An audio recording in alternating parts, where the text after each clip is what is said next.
इसमें chapter 5 laws of motion में जो नेक्स्ट क्वेश्चन है हमारा, नेक्स्ट न्यूमेरिकल है क्वेश्चन नंबर 7 एनसीईआरटी का। तो क्वेश्चन नंबर 7 में एक क्वेश्चन है, अगर आप पढ़ेंगे तो उसमें सबसे पहले हमें ये देखना है कि हमारे पास क्या क्या गिवन है। तो बॉडी ऑफ मास हमारे पास है, बॉडी ऑफ मास मीन्स आपका m गिवन है। तो body of mass 5 kg is acted upon by the two perpendicular forces.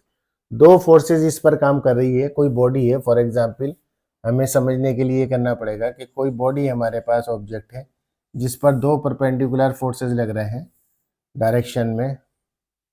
M आपके पास कोई बॉडी है जिस पे परपेंडिकुलर डायरेक्शन में टू फोर्सेस है, एक आपका 8 न्यूटन है और एक आपका 6 न्यूटन है, ठीक है, दूसरी डायरेक्शन में। तो दो फोर्सेज है, तो अगर हम कहें कि ये आपका F1 फोर्सेज है, इसे कह सकते हैं हम F2 फोर्सेज है, तो इसका अगर वेक्टर ले हम तो ये कहलाएगा आपका F वेक्टर इस डायरेक्शन में। तो इसमें ये है कि परपेंडिकुलर फोर्सेज इतने हैं, give the magnitude direction of the acceleration. तो मैग्नीट्यूड और डायरेक्शन हमें बतानी, डायरेक्शन का मतलब है यहाँ पर ये इस परपेंडिकुलर से कितना एंगल है, और डायरेक्शन ऑफ द बॉडी, तो give the magnitude direction of the body. तो यहाँ पर हमें एक्सेलरेशन हमारा कैलकुलेट करना है।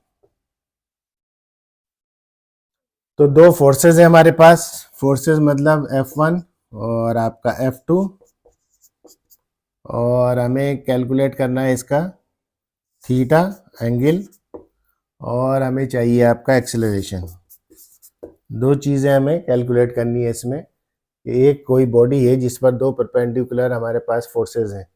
तो फोर्सेज में हम ये कह सकते हैं कि अगर हम कहें कि रिजल्टेंट फोर्सेज हमारे पास क्या होगा, क्योंकि हमारे पास फार्मूले के लिए F इजिकल टू ma, ये फार्मूला लगाने के लिए हमें क्या चाहिए, एक्सेलरेशन चाहिए, और एक्सेलरेशन के लिए हमें क्या चाहिए, F भी चाहिए। यहाँ पर दो चीज़ें हमें कैलकुलेट करनी पड़ेगी। तो यहाँ पर रिजल्टेंट अगर हम कहें, रिजल्टेंट वेक्टर लॉस थे, वेक्टर लॉस अगर हम कहें यहाँ पर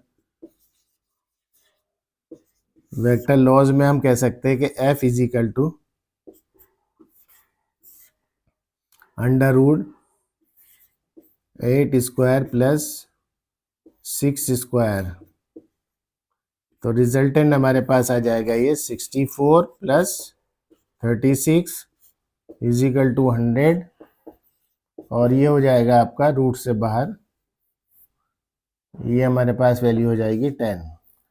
तो हमारे पास रिजल्टेंट जो वो हमारे पास फोर्स आया वो ये आ गया। तो इसकी वैल्यू अब हम यहाँ रख सकते हैं एक्सेलरेशन निकालने के लिए, लेकिन उससे पहले हमें क्या है, यहाँ पर ये देखना होगा कि इसका थीटा एंगल कैसा है। तो थीटा को अगर हम कैलकुलेट करें तो tan इनवर्स आपका ये आ जाएगा,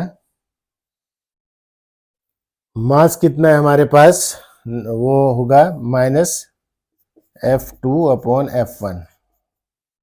तो इससे हो जाएगा हमारा F2/F1 से -6/8 tan इनवर्स। तो ये हो जाएगा आपका tan इनवर्स -3/4। तो ये होगा आपका 37 डिग्री के आसपास जो वैल्यू आ जाएगी। तो थीटा हमारा एंगल हो गया इतना। और अगर हम कैलकुलेट करें अब फोर्स यहाँ पर एक्सेलरेशन को, तो एक्सेलरेशन के लिए फार्मूला हो जाएगा F इजिकल टू ma, और एक्सेलरेशन हो जाएगा F/a इजिकल टू F/m। तो F की वैल्यू हमारे पास क्या हो गई 10, और M की वैल्यू हमारे पास हुई, M है आपका 5।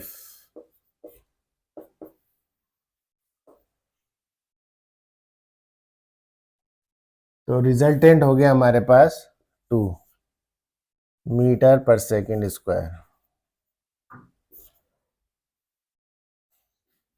तो ये जो एंगल है हमारा इस फोर्स के, इस परपेंडिकुलर टू फोर्सेस, इसके अगेंस्ट में, इसके रेस्पेक्ट में हमारा इस एंगल पर इतना फोर्स एक्सेलरेशन होगा 2 मीटर पर सेकेंड स्क्वायर। तो हमारा हो गया आपका 2 मीटर पर सेकेंड स्क्वायर। ये हमारा रिजल्टेंट है।